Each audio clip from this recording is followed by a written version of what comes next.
You talk about the shirt and inferior players and players trying to fill the shirt, and you inherited Nacho, Hmm. and struggled, fair enough to say, and he said himself that his fitness levels weren't that good. What do you think of him now, honestly? Because some fans and some critics and pundits think that he hasn't been a good fit for Glentoran, Hmm.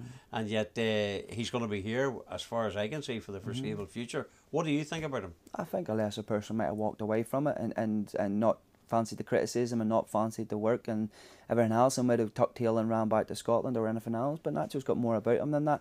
I have to say, from the day on I've signed for the club, I have more questions about Nacho than any other player. Like, so I have, in truth. But you know, that comes with the expectation on him as well.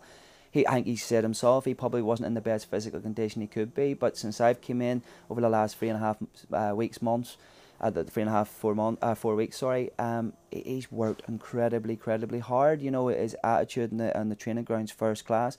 Like, but I keep on saying to him he needs to keep working hard in order to gain the minutes. Like, he has to prove himself and that there. Like, again, it doesn't matter what you've done, it's what you do. You know, it's what matters. So he's being judged on it. You know, he's had a stellar career throughout his time in football. He deserves a lot of respect for that. Like, but people are quick to forget that. Like, when they'll judge you on your next performance and your last performance, and that's what sticks.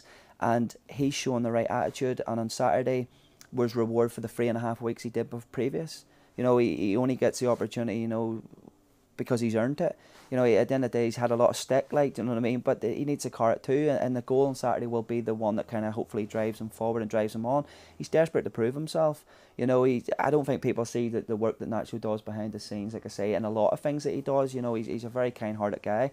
So he does a lot of things not there with, I know it's Rangers related, like he does, but he's doing a lot of work for the Glens too behind the scenes, helping promote the club and everything else, you know, and ultimately he has to portray the right image, and he's doing that. He's lost a little bit of weight. Like, people went on that there, the perception it was carrying a lot of weight, and that day he wasn't carrying mountains and mountains of weight. Like, I mean, it wasn't the case, but he's taken that on board. He's slimmed down. He's hungry to prove himself, and his work rate on Saturday was fantastic. But the goal really was what he's there to provide, not like, and it was great technique. Ball come over his shoulder, and it was a great finish.